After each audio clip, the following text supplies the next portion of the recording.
Hello, Internet. I'm back. It has been, I think, a year. I think it's been a year since I've been on YouTube, and that's really wild. If you don't know me, my name is Kieran Fae. I am 19 years old. I'm currently a uni student. I'm studying community development. I love talking to other people, but more than that, I like talking to myself or to a camera. And I took a break from YouTube. I focused on doing short form content. Um sorry. I focused on setting up my own organization actually. And we do content creation for that. And that's kind of what brought me back here of hey, actually I do want to do this. Um so I did release a video in January of this year, that was very short form esque in the way it was a vlog, but there wasn't actually much talking in it. Um and then I kind of left. I kind of went, oh, it does take up a lot of my time. And that's okay, right? I'm glad when things take up a lot of my time because I love doing them. But I'm back. I'm back. And yeah, so since I left about a year ago, not quite, but basically, um, I wanted to go through all the things I've learned in the last year. Uh, as I said, I'm a uni student. I'm in my second year of uni, but I did transfer courses. So I'm doing my first year of the course that I'm doing, and I've finished it and I passed everything.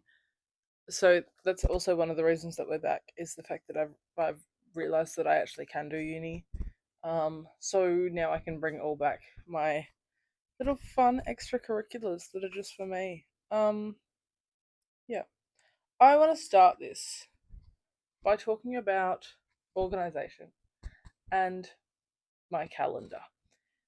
This is one thing I've really learned this year, and I've not learned it in a good way. I've learned it in a very bad way. Um, I usually make my own calendars. It's something that started in high school where we would like make our own calendar designs that we get printed.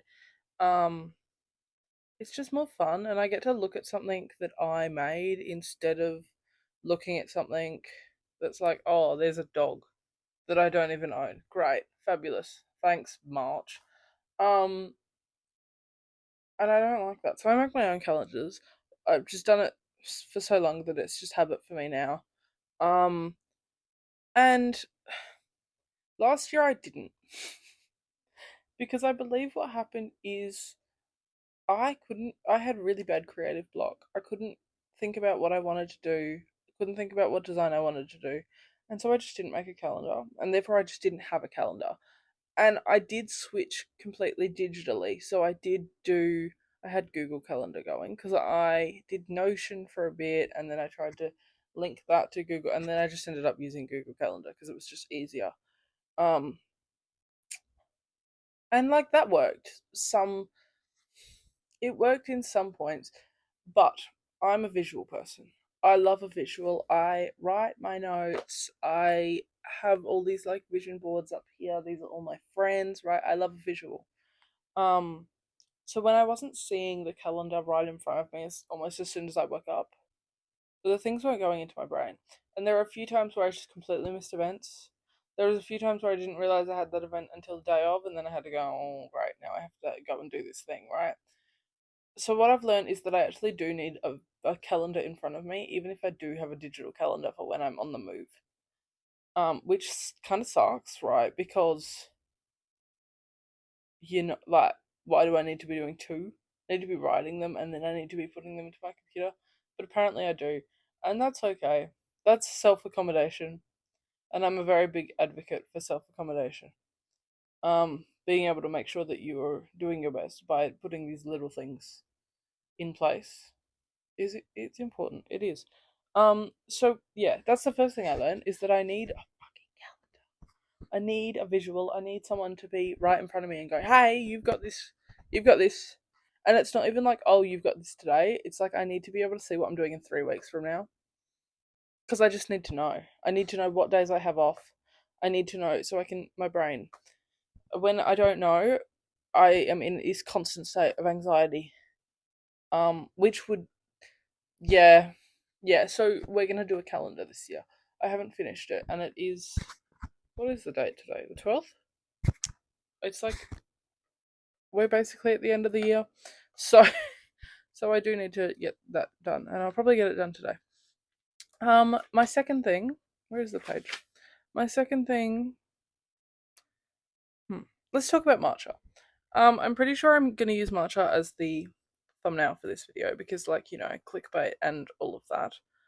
I don't like matcha. I really don't like it.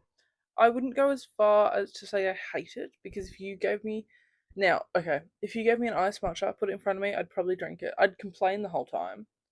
I'd be like, oh, grass, yum. Uh, but I would probably drink it. You put a strawberry matcha in front of me, I'd complain half the time because I'd drink strawberry. I wouldn't complain at all. I'd drink the matcha and I'd go, great, okay, give me my strawberry back, bro.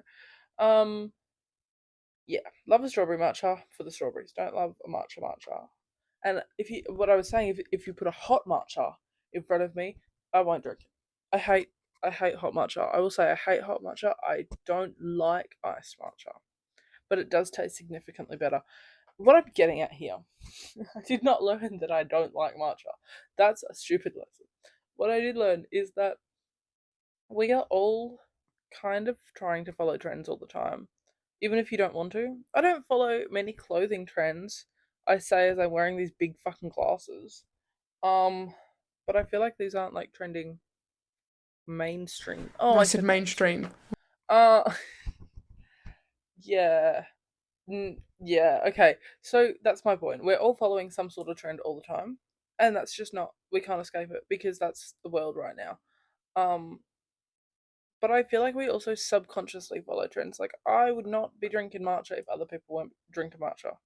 I would never have picked it up. Why? It's green. Why would I do that to myself, right?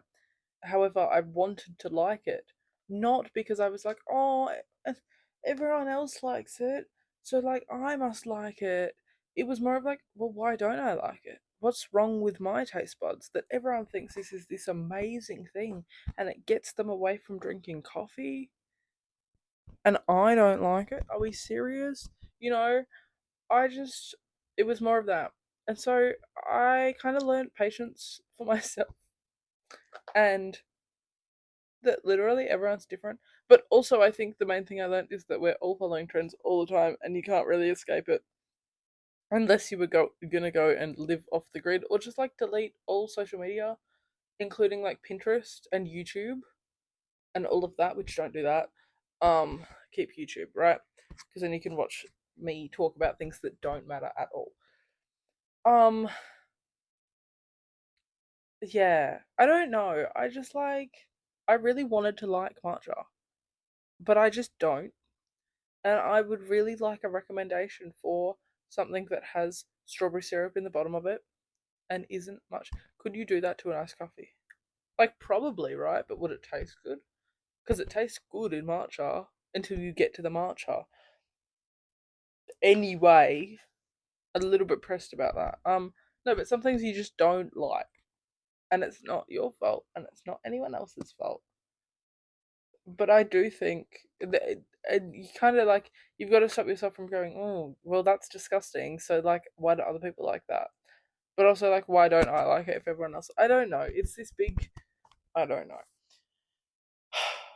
Confidence is another one that I had written down. So this year I started a job as a public speaker.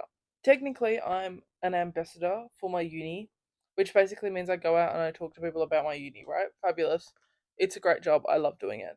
Um, but in the interview for it, I lied.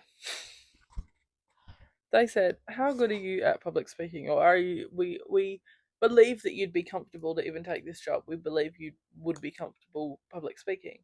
And I went, "Yeah, obviously, love it."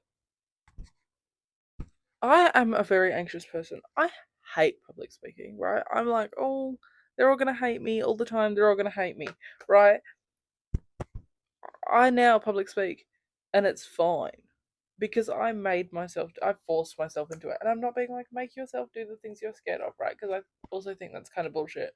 Because if you're actually scared of it, it's a lot harder than that. However, I bullied myself into it. I fully was like, okay, well, I get paid for this, and this is good pay. So therefore, it'll be fine. And I kind of was like, well, what am I meant to do? Like, if I can't do it, right? Like, I get up there, I get up on stage, and do I just run away if I can't do it? Like, there wasn't an option for me to not to be able to do it. So I really did push myself into this box and was like, yeah, stay in there because you literally can't leave. And then you're just going to have to do it. You're just going to have to. And I did it and it was fine. Um, it's like, I don't know what the lesson is here, really.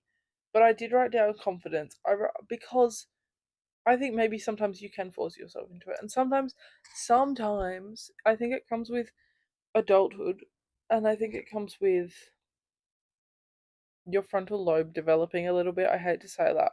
But I do kind of believe in frontal lobe theory. Because it's kind of real. Sometimes you actually have to just give yourself a bit of tough love. Sometimes you can't be as sensitive as you would like to be. Yeah. I don't know. I think also it might come with like the way I was raised. Like I was raised to be a very independent person, so I just kind of do things. But that one, if you told me even like 6 months ago that I was a public speaker, I would be like, I can't do that. I can't even speak in my classes. And now, yeah, right. So I haven't had a class where I've had to public speak since I've gotten my job. Because I'm on uni break at the moment. And so we'll see how I go with that, but I'm very interested to know if that's actually fixed me. Because it would be really funny if that's what it took to fix my anxiety, is to just be like, hey, it's fine, girl. Just do it. Um, but also, I did write this down. Fear versus phobia is very different. Do not force yourself into conquering your phobias. Because I have this memory of when I was on like year 12 camp and someone wanted me to go on this zip line that was so high up, and I have a phobia of heights, right? Like, I can't do them, I hate them. Ew. I couldn't even get up the stairs to go up to that height. I was on the ground and I was shaking. That's a phobia. Um, don't force yourself into doing phobias. I did not go on that zip line. I had to tell like 3 different youth workers that I was not doing it because I had a phobia of heights. And they kept trying to force me. And so, like, just don't do that. That's not worth it, in my opinion. Don't. Mm-mm. You're allowed to say no. You are allowed to say no. Um, Another thing with confidence is that you are your own person. Full stop. Actually, done. Thanks for watching with the video. No, you are your own person, and you know where your limits are, and you know what you want to do, and you know what you don't want to do. No one else is ever going to understand that to the extent that you do, right? Whether you've been in a relationship for the last 7 years and you think this person knows you back to front, they are not in your brain. And I have to really reinstate that everyone else is not in your brain. You are in your brain. You are your brain, actually. This is a skin suit. You are your brain. Think about that. What I'm saying by this, right, is that if you know you want something and someone is telling you you don't, too bad. Because they don't understand why you, like, unless you've had a full sit down conversation and you've managed to get everything that is in your brain out into verbalization, which is very, very hard to do. I don't know. I think have a bigger think instead of just asking one person. Never ask one person about a problem. Ask 2 people and then ask yourself. Like, write it down and answer it as if you were someone else. Um because I think, especially coming into uni, people are like, "Oh, skip your class, let's go do this. You don't need that class anyway." What if you do? What if you do need that class? What if something in your brain needs that class more than anyone else needs it, and it will, like, you'll finally understand what you're doing in that class. It'll finally click. That's the class from, like, I'm not saying go to every single one of your classes. I'm just using that as an example because I am definitely a hypocrite if I say that. But you know what you need the most. And sometimes that comes from trial and error. Sometimes that's like, okay, this semester I left my assignments till the day before and I failed two of them. I didn't, using it as an example, right?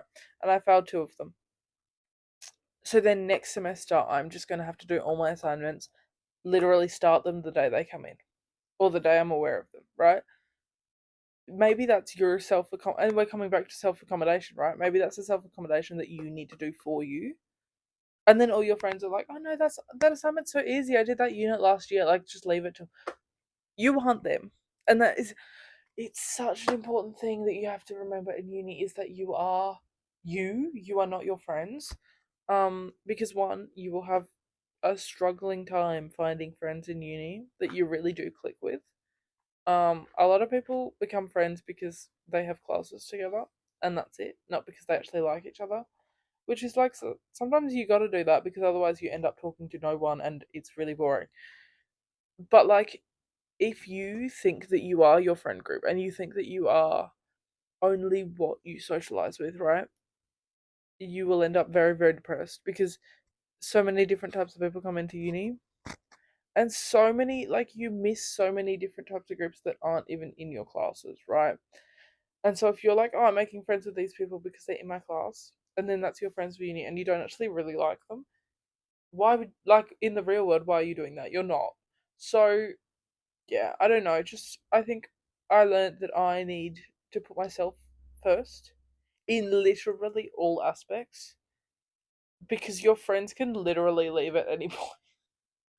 They can leave at any point. Your classes could stop at any point.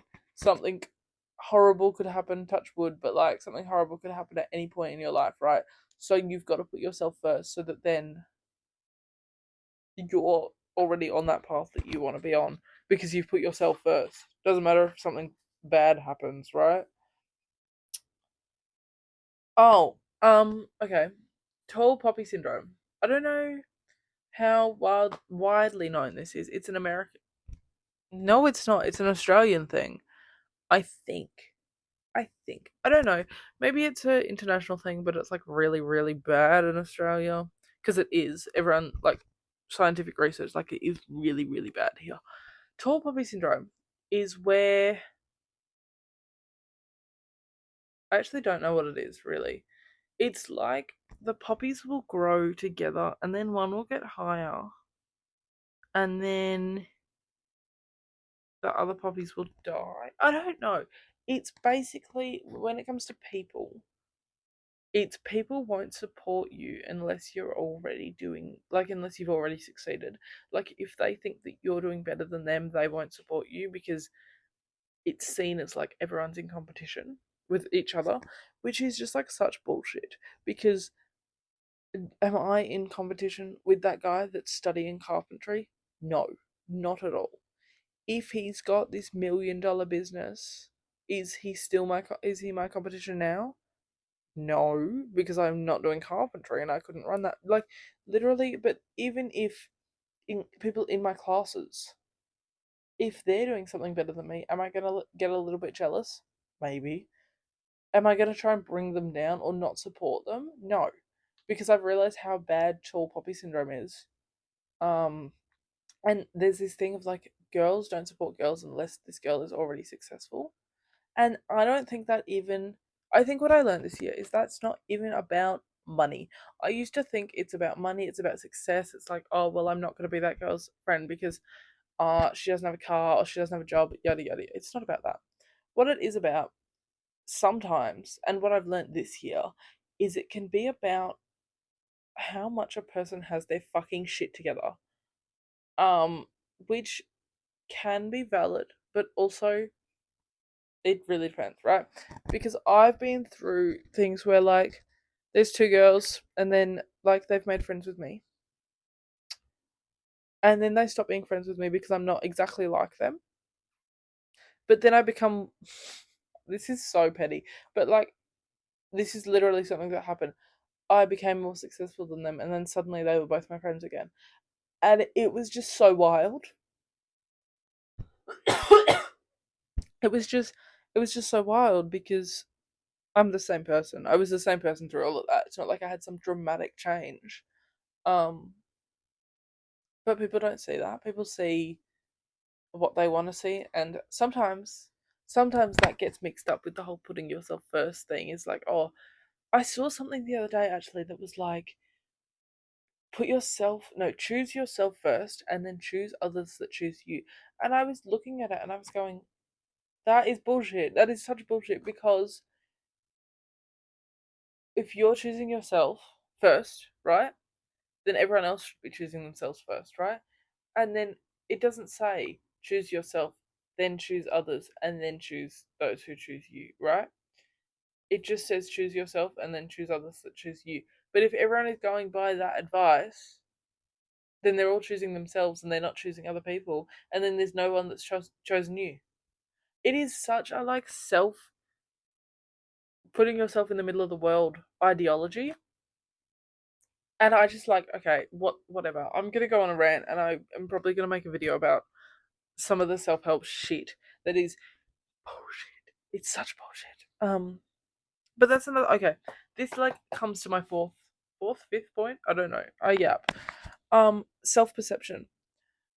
How you perceive yourself is so different to how other people perceive you, and it is so wild. Like, okay, think about three random people that you see maybe weekly, maybe bi-weekly, right? None of these three people you're thinking, oh, they're really cool because like the way they do their mascara looks the same every day. Or they just look really good all the time and like that's why I like them so much. Or they're really smart and they never fail and they never do anything wrong and that's why they're my friend. You've never said any of those sentences, but for some fucking reason, we decide to go like I have a really big problem with what is it called? Dysmorphia, right? Where I think my face changes all the time.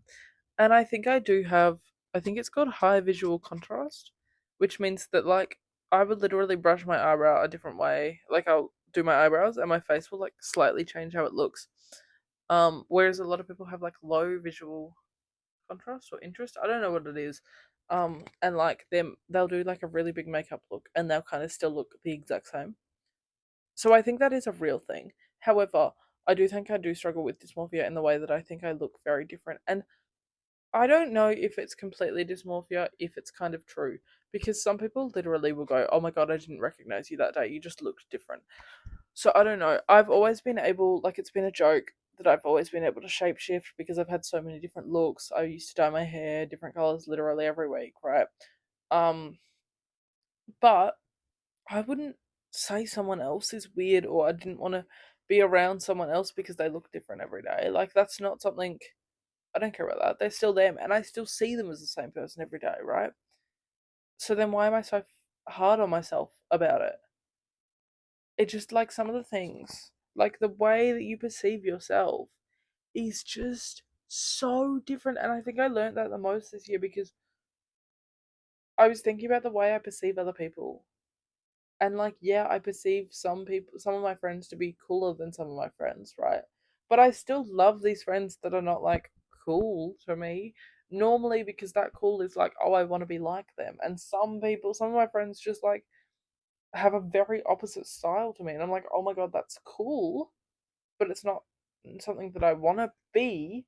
Whereas some of my friends, like, we have very similar styles. And I'm like, oh my God, I want that pantsuit right now. Give it to me. Um, Yeah. So, hello, yep. The way the way that you perceive other people is the way that you should perceive yourself, right? So you should just look at yourself. And also, I think the looking at yourself part is such a problem. As much as I'm like, look at yourself. I think it's a problem because you are the person you see the most, right? So therefore you're gonna pick up on all these different things. Like I know I've got a pimple like near my mouth right now. My face is never like it's never been smooth. I've never had a smooth face. I struggled with acne when I was younger. And now my face is just bumpy as hell. And like no one else is seeing that, are they? Right? But I look at myself all the time, even if I'm not trying to. I open Snapchat, the camera is on myself. I go into the bathroom to brush my teeth. Hey, look, there's a giant mirror. There's a mirror right there. Like, I have to look at myself. Currently, I'm looking at my phone that has my ID in the back of it, that is my face, right? So, like, I'm looking at my face all the time. You're not looking at everyone else's face all the time. And even if you were to, like, sit in a room and look at someone's face like the way you would look at your face in a mirror, you've also seen your face for about how many years you are alive, right? And you've seen it change, you've seen it grow. I don't like I know what I'm getting at, but I don't know how to say like to be able to see someone else the way that you see yourself, you would literally have to know them from birth and see them every time you see yourself in a mirror. And that's the only way you could perceive them in the same way that you perceive yourself. And it's kind of insane. It's just like I don't know, something about self perception, something smart, something that really makes you go, oh my god, wow. That's all I'm saying, right? Is like, don't be so fucking hard on yourself because no one is looking at you the way that you're looking at yourself. And if anything, everyone thinks that you're effortlessly cool, even if you put in 50 hours of work a week into how you look, into how you. 50 hours a week is a lot. But, like, you know what I mean? Like, even if you were putting in that much time somehow, people probably still think that you're effortlessly cool because they're not seeing that. They're not. They're not. Right? I don't know how much time my best friend spends on her hair in the morning unless I've slept over at her house. And maybe that one day it might just look really good, and then other days it looks horrible and she does it. You don't know. You only know yourself. And like right now, my hair has dry shampoo in it, even though I washed it yesterday. But no one knows that. No one knows that my hair is greasy unless you start a YouTube channel and you say all of your thoughts publicly on YouTube. Yeah. But that's my notes. Those are my notes for 2025. It's kind of a lot like just stop being so harsh on yourself is what I've learnt this year. Which I feel like a lot of the things I say and a lot of the things that I've said in short form content, not even just on YouTube, I think back at them and I'm like, wow, I could have told you that. I could have told you to not be so harsh on yourself when you're 20, when I was 15, right?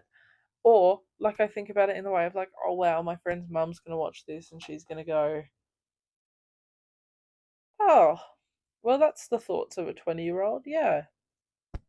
But actually, that's me be. Oh my god.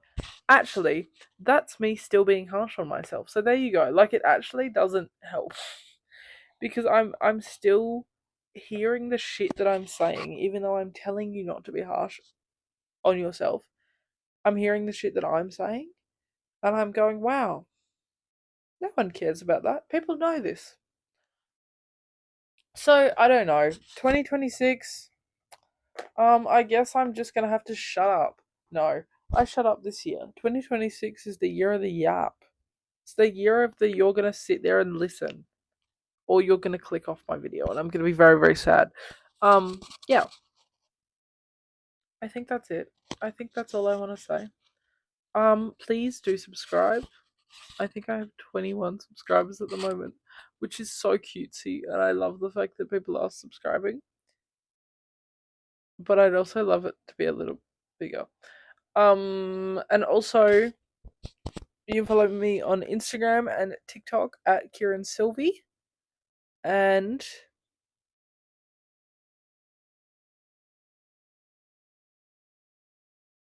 my website is kiransylvie.mycanvassite.com.